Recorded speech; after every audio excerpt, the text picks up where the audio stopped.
गुरुदेव और माँ गायत्री के चरणों में कोटि कोटि नमन। आप सभी को प्रणाम। मंत्र में छिपी हुई होती है विघ्न विनाशक शक्ति। अंतर यात्रा का विज्ञान मंत्र विज्ञान के बारे में एक अनूठा रहस्य उजागर करता है।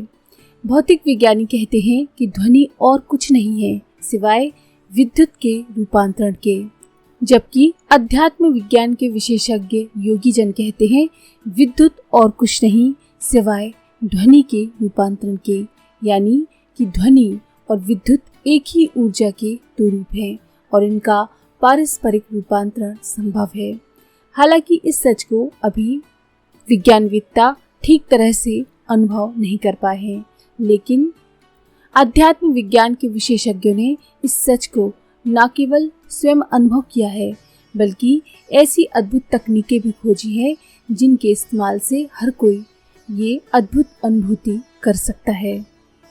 अगले सूत्र में महर्षि पतंजलि साधकों को यह आश्वासन देते हैं कि मंत्र जप से सभी विघ्न स्वयं ही नष्ट हो जाते हैं। ये विघ्न क्या हैं, इनकी चर्चा पतंजलि अपने अगले सूत्र में करते हैं। वे कहते हैं रोग, अकर्मण्यता, संदेह, प्रमाद, आलस्य, विषयासक्ति, भ्रांति, उपलब्धि ना होने से उपजी दुर्बलता और अस्थिरता ये बाधाएं हैं जो मन में विक्षेप लाती हैं। महर्षि अपने सूत्र में कहते हैं कि ये सभी विक्षेप मंत्र जप से समाप्त हो जाते हैं। इस सच को और अधिक स्पष्टता से समझने के लिए प्रत्येक विक्षेप पर विचार करना जरूरी है। इन विक्षेपों में सबसे पहला है रोग। योगीवर पतंजलि कहते हैं कि रोग का सही मतलब है जैव विद्युत के चक्र का अव्यवस्थित हो जाना, इसके प्रवाह में व्यतिरेक खड़े होना, जैव विद्युत की लयबद्धता का लड़खड़ा जाना, यही रोग की दशा है। जीवन में जब जब ऐसी स्थिति आती है व्यक्ति रोगी हो जाता है। यदि किसी भी तरह से जैव विद्युत के चक्र को ठीक कर दिया जाए तो रोग भी ठीक हो जाएगा। योग विज्ञान के अलावा वैकल्पिक चिकित्सा की अन्य विधियां भी हैं जो सत्य को समझती हैं और इसी विधि से रोग को ठीक करती हैं। इन्हीं विधियों में से एक है एक्यूप्रेशर व एक्यूपंक्चर।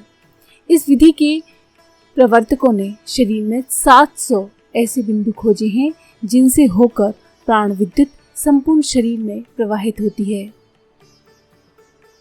इन केंद्रों के माध्यम से ही प्राण विद्युत भौतिक शरीर का स्पर्श करती है।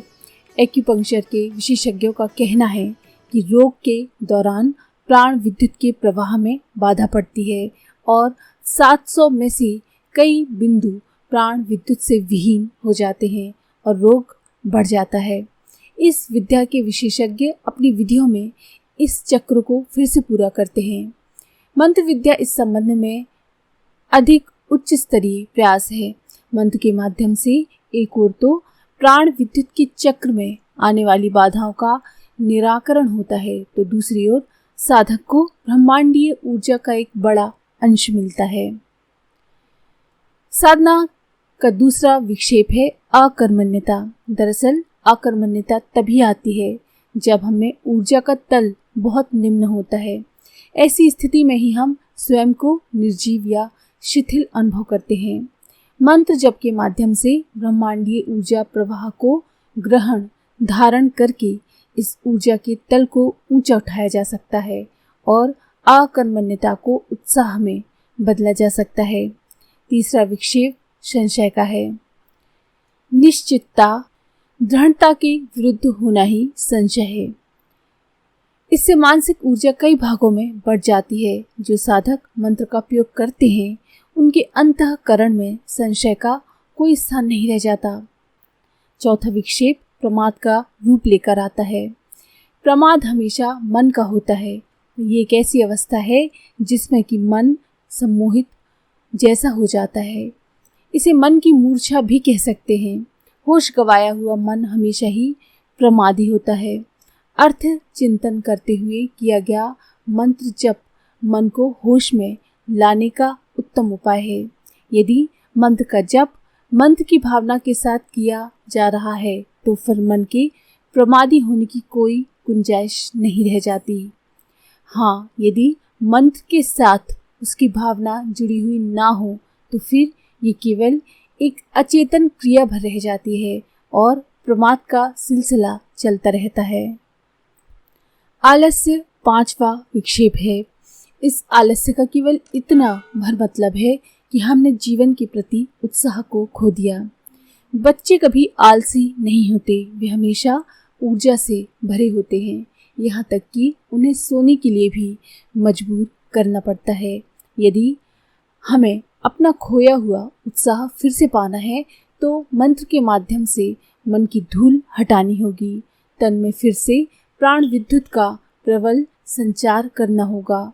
मंत्र जब यदि ठीक गति से हो रहा है तो सब कुछ सहज में ही हो जाता है।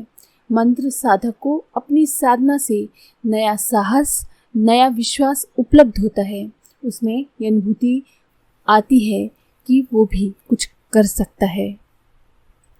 विषयासक्ति 6वां विक्षेप है। रह रहकर मन में वासना के ज्वार उठते हैं, कामुकता नई नई कुलाचे भरती हैं। क्यों होता है ऐसा?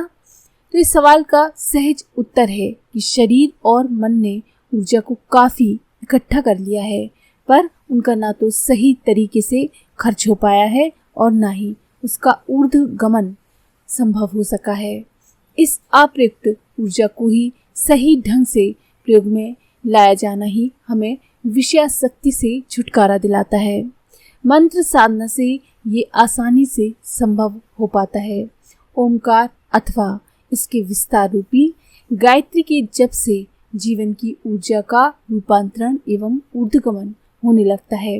मंत्र साधना की निरंतरता यदि बनी रहे तो विषयासक्ति के बादल अपने आप ही छटने लगते हैं। योग साधना का 7वां विघ्न है भ्रांति दर्शन। ये खुली आंखों से सपने देखने जैसा है। इन सपनों के कारण हम हमेशा सच से वंचित रह जाते हैं। पतंजलि कहते हैं कि भ्रम तिरोहित हो जाएगा यदि तुम होश पूर्वक ओम का जप करो।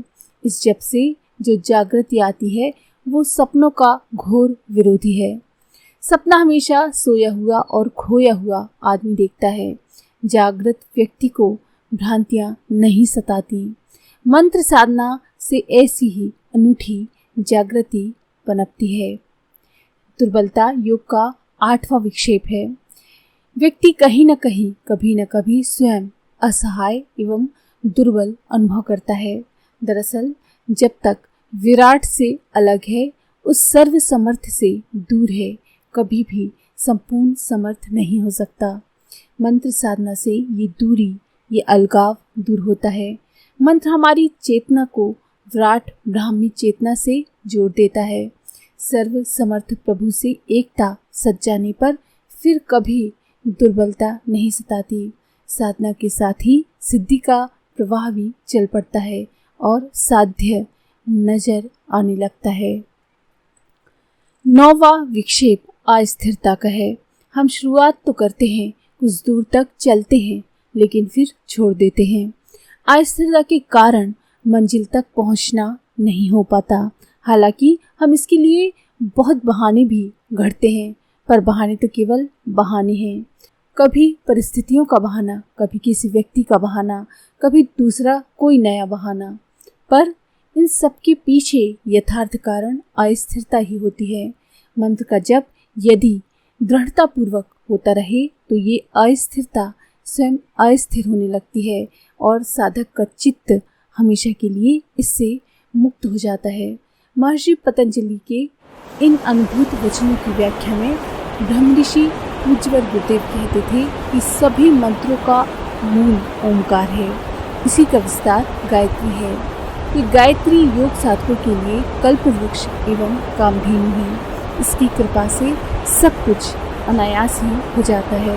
बस इसकी साधना में निरंतरता बनी रहे। निश्चित संख्या, निश्चित समय एवं निश्चित स्थान, इन 3 अनुशासनों को जो मानकर 3 पदों वाली गायत्री का जप करता है, उसकी साधना के विघ्न स्वयं ही नष्ट हो जाते हैं।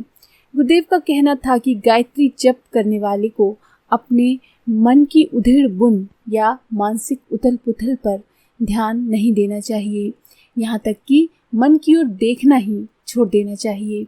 बस जप जप और जप, मन की सुने बगैर जप की अविरामता बनी रहे तो बाकी सब कुछ अनायास ही हो जाता है। आज के लिए इतना ही।